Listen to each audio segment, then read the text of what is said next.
Morning in Austin still wore a faint layer of mist, with the sun hidden behind slow-moving gray clouds. The hum of traffic rose from the streets below, blending with the whisper of wind rustling through the trees lining the main boulevard. Amid the city's cold indifference, Clara Bennett stood still in front of the towering glass building, her heart heavy. Her fingers gripped a crumpled envelope. Inside, a foreclosure notice on the small home she shared with her mother. Reed Properties, the glittering name in real estate, now loomed as the nightmare threatening to dismantle her fragile world. Just 3 weeks ago, she had thought her life, while difficult, was stable. Teaching by day, caring for her ailing mother by night, living in a weathered house filled with memories. But everything crumbled when she discovered the home had been mortgaged by someone from her past, none other than her late father's old friend. Clara had no money, no family, and no choices left. Wearing the only formal dress she owned, hair tied neatly, she stepped into the towering glass building in downtown Austin, where Nathaniel Reed, the infamously cold and calculated CEO, was waiting.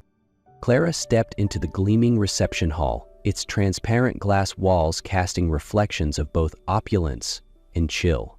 The immaculately dressed assistant led her to a private elevator, saying nothing except a polite nod. Clara swallowed hard, her palms slick with sweat, heart pounding against her ribs. When the office doors opened, she saw him. Nathaniel Reed stood with his back to her, gazing out the tall window that overlooked the entire city of Austin. He was tall, broad-shouldered, neatly trimmed brown hair and a gray suit tailored to perfection. The room exuded minimalist coldness. No family photos, no personal touches. "Miss Bennett." His voice was deep, clear, and devoid of emotion. Clara sat across from him, uneasy. "I came to speak about the house." "No need to explain," he interrupted, placing a file on the desk. "I've reviewed your case." She froze as she saw her personal information meticulously arranged in the thick folder, her job as a teacher, income, her mother's medical history. Everything in the hands of this man. "You can't repay the debt," he said bluntly, "but I have an offer." Clara clenched her hands. "What kind of offer?" Nathaniel looked her straight in the eyes. "Marry me. For 1 year. After that, your debt will be cleared and your mother will receive the best medical care." Silence. Only the sound of wind brushing the glass. "This isn't about love," he continued. "I need a legal wife. You need a way out. It's a transaction." Clara felt the ground vanish beneath her. A loveless marriage. Or lose everything. 3 days after signing the marriage contract, Clara stood before the towering iron gates of the Reed estate. The mansion sat atop a quiet hill on Austin's west side, surrounded by manicured hedges and tall fences. It was a far cry from the weathered little house she had shared with her mother, where birdsong and wildflowers greeted her each morning. The housekeeper, an older woman named Mrs. Alden, opened the door with a polite but distant smile. "Welcome home, Miss Bennett, or should I say, Mrs. Reed." Clara forced a small smile, nerves churning inside her. She stepped into the house. No, the mansion, where cold marble floors echoed beneath her feet, high ceilings loomed overhead, and abstract paintings adorned the walls. Silence filled the air. No voices, no laughter, just an oppressive perfection. "Mr. Reed will return for dinner," Mrs. Alden said as she led Clara to her room, a suite larger than her entire former home. The room held a walk-in closet full of new clothes, a stone-tiled bathroom, and windows overlooking a sparkling pool. Clara sat on the edge of the bed, still gripping the handle of her worn-out bag. She felt like a stranger in this polished, unfamiliar world she had just stepped into. Part of her knew there was no turning back now. On her first night in the mansion, Clara couldn't sleep. Silence draped over the house like a heavy blanket, making every sound echo. Just before midnight, a soft piano melody floated through the hallway. She slipped out of bed, bare feet touching the cool marble, and followed the music like it was tugging at her soul. It wasn't a recording. Someone was playing, live and gentle. The sound led her to a closed door at the far end of the hall. Her heart thudded. This was the room Nathaniel had told her never to enter. But that melody, it pulled her in. She pressed her ear to the door. A child's voice whispered, "One more song, Aunt May." A woman's reply followed gently, "Just one more, Ellie, then it's bedtime." Clara froze.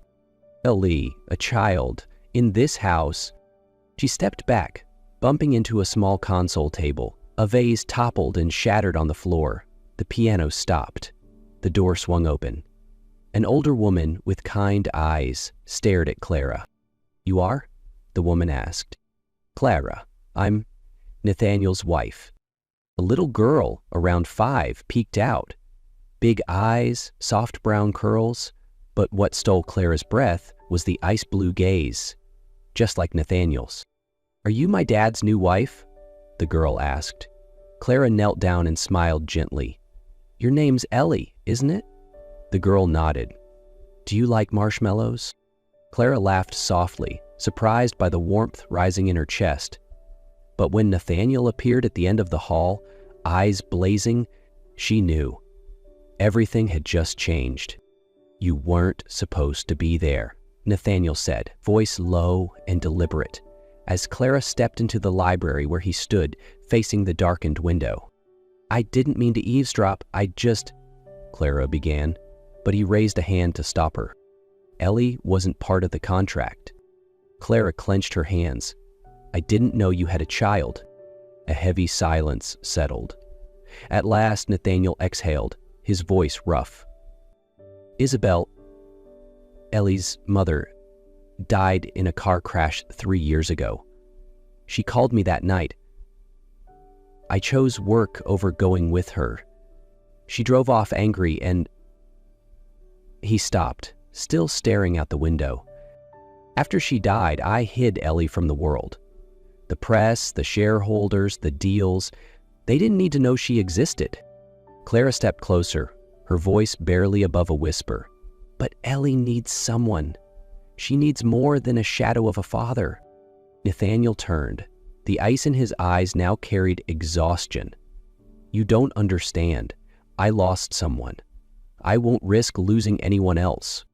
Clara looked at him and, for the first time, saw cracks in the armor. He was no longer the cold CEO or the man who handed her a contract, but a father drowning in guilt. "You can't keep Ellie in a glass cage forever," Clara said softly. "She deserves the world, and so do you." Nathaniel didn't respond, but as Clara left the library, she knew something in him had shifted. 3 weeks had passed since Clara met Ellie. The atmosphere in the mansion had shifted, lighter but filled with unspoken silences. Clara slowly adapted to the new rhythm: walks with Ellie in the garden, bedtime stories, occasional breakfasts with Nathaniel. And the way he looked at her now, so different, until Vanessa returned. Clara had never heard the woman's name before, but the moment she walked into the living room and saw Nathaniel chatting warmly with a tall woman, dark chestnut hair, a curve-hugging dress, and a practiced smile, she knew. This was someone from his past. "Clara," Nathaniel stood up, "this is Vanessa Knight. She used to be Frost & Sloan's legal advisor." "And his ex-girlfriend," Vanessa added, unfazed. Clara smiled politely, offering a light handshake. "Nice to meet you." "Surprising," Vanessa said, eyes scanning her, "that he married someone like you." Clara held her calm. But something stirred inside, not because Vanessa was beautiful, but because of the way Nathaniel smiled at her. A smile Clara had never seen directed at herself. Vanessa tilted her head, eyes flicking downward. "I'm here with important news. I'm pregnant. It's Nathaniel's child." The words struck Clara like a blow to the chest. Nathaniel froze. "Vanessa, what are you saying?" "I just thought you should know," she shrugged, before continuing this little contract marriage. Clara didn't wait to hear more. She turned and walked away, her heart pounding. Upstairs, alone in her room, Clara stared at her trembling hands. She had no right to be jealous. She was only the temporary wife. But why did it hurt so much? 2 days passed, and Clara kept her distance. She avoided Nathaniel's eyes, avoided the quiet evenings in the library where they used to sit close in a silence that once felt comforting. The doubt about Vanessa's pregnancy pierced her like a thorn buried deep. That evening, Nathaniel entered the living room, holding a stack of papers. "Vanessa lied," he said directly. "I just got the report from my private physician. She was never pregnant." Clara looked up, stunned. But before she could respond, he stepped closer. "You believed her, even for a second?" "I just didn't know if I had the right to question it," Clara whispered. "I'm only the wife in a contract." Nathaniel was silent for a moment, then lowered his voice. "Then let me erase that part." Before Clara could react, he leaned in and kissed her. Not rushed, not forced. It was a gentle, earnest kiss, filled with everything left unsaid between them. When they parted, Clara whispered, "So this is real?" "It's real," he replied, resting a hand on her cheek. "I finally see what I want." Since that kiss, no words of love had been exchanged, but everything had changed. Nathaniel was softer. Clara was no longer just a guest in the mansion. She was part of the rhythm of this place, especially with Ellie. One afternoon, Ellie burst into Clara's room, clutching a thick book, eyes sparkling with excitement. "Miss Clara, can you read this to me? Daddy's always too busy." Clara smiled, pulling the girl onto her lap. "Of course, little princess." They read beneath the soft sunlight filtering through the window. Ellie giggled as Clara changed her voice for each character, her small hand tightly holding Clara's. "Miss Clara?" Ellie looked up, her voice uncertain. "Are you going to stay forever?" Clara froze. The simplicity of the question tightened something deep in her chest. I'll try to stay if you want me to," she whispered, brushing Ellie's hair. "I do," Ellie nodded firmly. "I like you more than cinnamon rolls." The words made Clara laugh, really laugh, without holding back.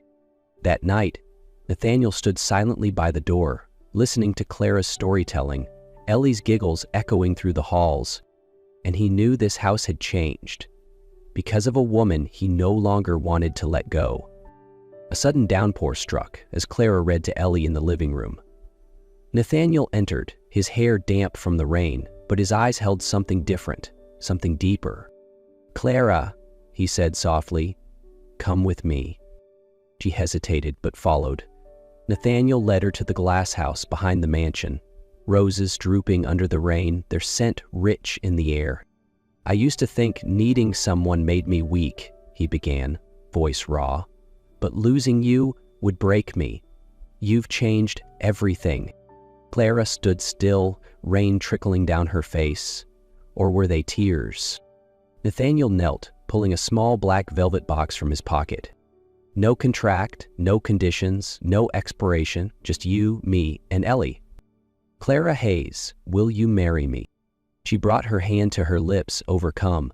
Her heart cracked open after all the restraint. "I thought you didn't believe in love," she whispered. "I don't, but I believe in you." She laughed through tears, nodding, "Yes, I will." The wedding took place on a quiet autumn afternoon in the small garden behind the mansion, where Clara and Nathaniel had first dared to acknowledge their feelings. No flashing lights, no press, just a handful of close friends, simple blooms, soft music, and Ellie as the flower girl in a white dress and innocent smile. Clara wore a simple silk gown, her hand in Nathaniel's, their eyes finding each other like it was the first time. Clara's mother, Margaret, now recovered, sat in the front row with misty eyes. Seeing her daughter's peaceful smile, she knew she had made the right choice, to trust and let Clara walk her own path. After the ceremony, Nathaniel gently took her hand. "Mrs. Margaret, I'd love for you to come live with us. Ellie would be happier with you around, and Clara would too." She grasped his hand, her gaze soft. "Thank you, son, for giving her a real home." On a crisp winter morning, Clara stood by the window, her hand gently resting on her stomach. Sunlight filtered through the mist, casting a soft glow on her peaceful face. Her breath trembled slightly, but her eyes shone with a joy she couldn't hide. Nathaniel entered carrying 2 cups of hot cocoa. He paused when he saw the strange, glowing smile on her lips. "Is something wrong?" he asked, setting the cups down. Clara turned, took his hand and pressed it to her belly, her eyes glistening. "There's a new heartbeat," she whispered. "Ours." He froze, then pulled her into a tight embrace, speechless. The heart he had once locked away now overflowed with love, worry, and hope. When Ellie heard the news, she jumped with excitement. "I'm going to be a big sister? I'll teach the baby to read and share all my cookies too." Laughter filled the room. In that moment, Clara knew she was no longer the lonely girl burdened by survival. She was a wife, a mother, the heart of a family she'd never dared to dream of. That night, after Clara had fallen asleep holding Ellie close, Nathaniel stepped out alone onto the porch. The sky was filled with stars. No more biting winter wind, just a gentle chill and the faint hum of crickets in the quiet garden. He reached into his pocket and pulled out an old sheet of paper.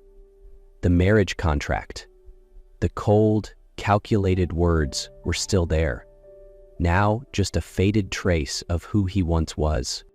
That contract had once been his shield, a way to hide emotions, protect Ellie, and control a life scarred by loss. Then came Clara, not loud, not demanding, but steady and sincere. She didn't just help him face himself, she taught him how to love. He thought he was buying a role, instead he found a home. The next morning, Nathaniel quietly placed the contract into the fireplace. The flames slowly devoured the paper, as if closing a chapter no longer needed. Clara entered, seeing him standing silently. "Do you regret it?" He shook his head, eyes still on the drifting ashes. "No, I'm just letting go of what no longer matters, to begin the rest of my life with you." One soft, golden afternoon, the whole family gathered in the backyard. Ellie ran around with the new puppy they'd adopted, while Clara sat on the garden bench, cradling baby Gabriel, now 6 months old, his bright blue eyes just like his father's. Nathaniel joined her, placing a cup of herbal tea in her hands. He sat beside her, gently wrapping an arm around her shoulders, his gaze resting on the children at play. "Do you think," he asked in a low voice, "we've come a long way?" Clara tilted her head, smiled at him. "Yes, a long, winding road, but worth every step." Ellie came running, kissed her mother's cheek, then climbed onto the bench to hug them both. Gabriel reached out for attention, and they all laughed together.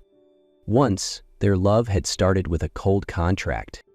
Now it lived in every hug, every laugh, and in quiet moments like this.